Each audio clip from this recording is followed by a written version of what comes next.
Janasena party 13వ ఆవిర్భావ దినోత్సవం పిఠాపురం పట్టణం ఉప్పాడ బస్టాండ్ వద్ద ఘనంగా నిర్వహించారు. ముందుగా పార్టీ జెండాను ఆవిష్కరించి కేక్ కట్ చేశారు. డబ్బులతో మేళ తాళాలతో భారీ ర్యాలీగా పార్టీ శ్రేణుల మధ్య ఎంతో కోలాహలంగా ఆవిర్భావ దినోత్సవం జరుపుకున్నారు.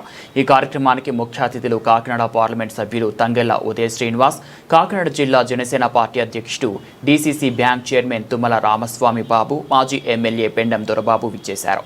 ఈ సందర్భంగా వారు మాట్లాడుతూ రాబోయే రోజులలో జనసేన పార్టీ దేశ రాజకీయాలలో అడుగుపెట్టబోతుందని తెలిపారు. రాష్ట్ర వ్యాప్తంగా అన్ని జిల్లాల నియోజకవర్గంలో జనసేన పార్టీ 13వ ఆవిర్భావ దినోత్సవ వేడుకలు ఒక పండుగ వాతావరణంలో జరుగుతుందని అన్నారు. స్థానిక ఎమ్మెల్యే, రాష్ట్ర ఉప ముఖ్యమంత్రి పవన్ కళ్యాణ్ సారథ్యంలో రాష్ట్రం సస్యశ్యామలంగా ఉంటుందని కొనియాడారు. అనంతరం స్థానిక ప్రభుత్వ హాస్పిటల్ సూపరింటెండెంట్ కీర్తిప్రియ సమక్షంలో రోగులకు పండ్లు, రొట్టెలు పంపిణీ చేశారు. ఈ కార్యక్రమంలో 5 మ్యాన్ కమిటీ సభ్యులు ఓడూరి కిషోర్, పట్టణ party in charge doctor Chikkala Varalakshmi తదితరులు పాల్గొన్నారు.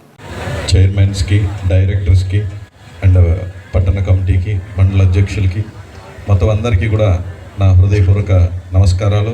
అలాగే జనసేన ఆవిర్భావ దినోత్సవ శుభాకాంక్షలు కూడా. మన అధినేత పవన్ కళ్యాణ్ గారు నిజంగా ఇందాక అన్నట్టు జాతీయ స్థాయికి ఎదగటం ఒకటే కాదు, జాతీయ స్థాయిలో అంటే దేశవ్యాప్తంగా కూడా మనం గెలుచుకుని తెలంగాణలో కానివ్వండి, కర్ణాటకలో కానివ్వండి, తమిళనాడు రాజకీయాల్లో కూడా మన అధినేత పవన్ కళ్యాణ్ గారు ఇన్ఫ్లుయెన్స్ ఎంత ఉందనేది మీ అందరికీ తెలిసింది. ఎక్కడ జాతీయ ఎన్నికలు ఎక్కడ జరుగుతున్నా సరే మన అధినేతని అక్కడికి తీసుకెళ్తున్నాం. వెళ్ళిన ప్రతి చోట కూడా 100% సక్సెస్ రేట్. మన రాష్ట్రంలో మనం పోటీ చేసిన 100% సీట్స్ని గెలువడంతో పాటు ఎక్కడ ప్రచారానికి వెళ్ళినా సరే అక్కడ కూడా 100% సక్సెస్ రేట్.